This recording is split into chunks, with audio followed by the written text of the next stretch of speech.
That was Laura Koonsberg, and with me now the Conservative Business Minister Matthew Hancock and Labour's Shadow Chief Secretary to the Treasury, Chris Leslie. Welcome to you both, gentlemen. Matt Hancock, when did you first hear about the VAT decision? When was that decided? I heard about it earlier this week, and there was a decision that we were going to rule it out. When? On Monday? I heard about it earlier in the week, and then... On Monday? Or Tuesday? On one or the other. It all blends into one sometimes.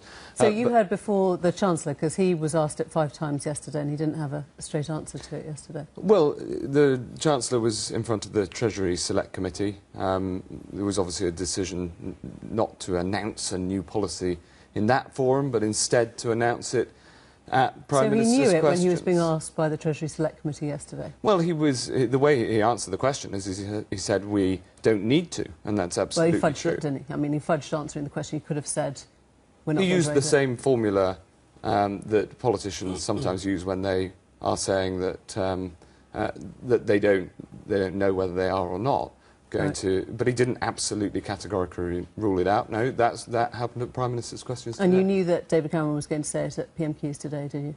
I did, as a matter of fact, but I don't know how many people did. So waiting for the question to be asked to allow the Prime Minister to rule it out at the dispatch box? Well, as it happened, Ed Milliband asked a question that he didn't know the answer to, and I thought it was Prime Minister's questions at its best, although it's very rowdy, and some people like it and some people don't. But one of the things about Prime Minister's questions is that it's very difficult to hide. And you could see that in the debate, because Ed Milliband asked the question very directly, the Prime Minister answered it incredibly clearly, and then, when asking Ed Milliband, well, will you rule out raising national insurance, everybody could see that Ed Milliband had no answer to that We'll come to Chris in a second. I just want to get that absolutely clear then. So you knew on, let's say, Monday, I'm assuming it was Monday, the Chancellor didn't want to tell the Select Committee, and then the Prime Minister announced it in PMQs. It was that simple, was it? You were sort of waiting for that question to come, and there it was.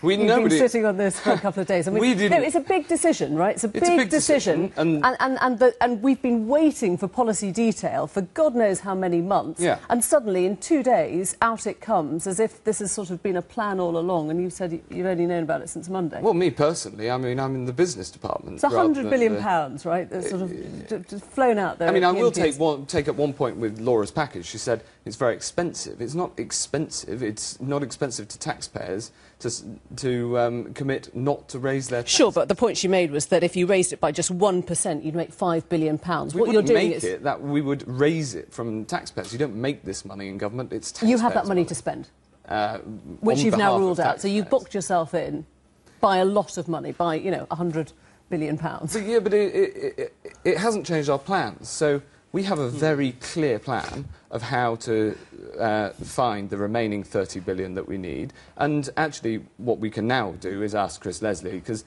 last time we were on a programme like this, Chris Leslie said 2 very interesting things. He said, firstly, that we're going to close the deficit by raising shotgun licences, which is a bit of a joke. And secondly, he then said, but we're going to set out more detail in due course. OK, I want to talk to Chris Leslie about national insurance. So when did you know? It's exactly the same question, because we're trying to get a sense of how quickly this policy on the hoof is made. Right. When did you know about the pledge on national insurance? A year ago, we were being pressed to increase national insurance by even some in the Labour circles, maybe to fund the National Health Service. And it was at that point we decided, no, that wasn't the right thing. Well, a year ago we were talking about it. So you knew a year ago, but Ed Milliband didn't know at lunchtime. Of course we did. But the point is, we ruled it out a year ago because instead we wanted to raise... So what kind of a party doesn't let their leader know? Milliband didn't even rule it out at lunchtime. Matthew, I know you've got to try and interrupt because your earlier answers were so appalling, but just let me finish.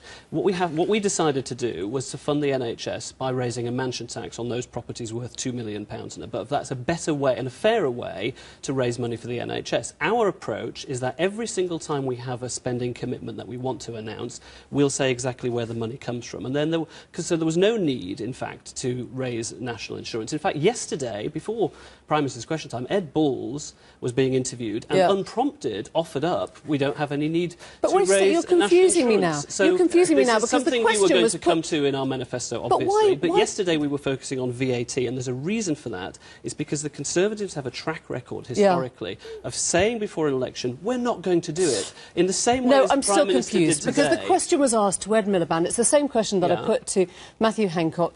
The question was asked to Ed Milliband. Ed Milliband didn't have a straight answer at 12 o'clock, and then Ed Balls had one at 2 o'clock. It's very clear. This was questions to the Prime Minister. The opposition hold the executive to account. And Ed Milliband was very clear in saying that even if the Prime Minister says we're not going to do it, it's not believable. John Major, back in 1992, when pressed in exactly the same way, used the phrase, there will be no VAT increase. And you know what happened straight after that election? Up it went. Do you believe... Do you believe the Tory pledges? Do you believe what we've heard from Matthew Hancock? Tories have a habit of saying that before the election, just as David Cameron did today, and breaking it. And so it comes to the question of the believability, the trustworthiness of Conservative Prime so you don't believe his policies? Do you believe their policies? I don't believe that. Matt says that he knew on Monday, because Priti Patel, a Treasury Minister, said at lunchtime today, straight after Prime Minister's questions, it was the first she'd heard of it. Well, now, why didn't she know about it? Well, I don't know, but... Do you believe his policies? Do you believe what we've heard today? Because the question is, you're both doubting each other, and you're right in the heart of the Westminster Village. Actually, I don't think that's quite fair. I think that if a political party pledges categorically that they will not do something, I will take that pledge. But what I won't buy is this sort of rewriting of history. Well, you didn't raise VAT. The Labour position is melting faster than a spring frost under pressure. Because yesterday, Ed Balls... We haven't got very long. Let me just come down to it.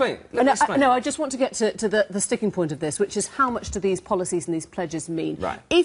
Can I just clarify, you're not going to raise national insurance, are you? We're going to cut national insurance. You're going to cut national insurance for the next Parliament? Yeah, so apprentices, for instance, won't pay national insurance, so we're going to cut... Right, how do you fund your tax No, and I just want to get this straight. If national insurance raises or if VAT rises, you would resign off the back of that. Would you say this is a pledge with a red line round it, we've made the electorate, I will resign because, you know, I've put my money... The situation won't arise because we've pledged not to do it. But you could say that easily. Well, the situation isn't going to arise. But the key thing is this. VAT is hold on, there is one crucial thing that we haven't gone through. Do you feel that these are resigning issues? I'm just trying to get to the bottom of credibility for the electorate, because we're going into an election which is so closely fought that you're boxing in £200 billion in 2 hours this afternoon. And you're getting a lot of this yarboo, and the only way, I think, frankly, to start to raise and elevate the debate is to, for example, get the Office for Budget Responsibility to come in and audit all the party manifestos, so we can at least have some independent, objective analysis and stop this kind of yarboo arrangement. But the point about... Please, Matthew, wait, just let him finish, please. No, just let him finish. It's really trying to just trying to talk down your opposition. I'm trying to ask a very simple question of Labour.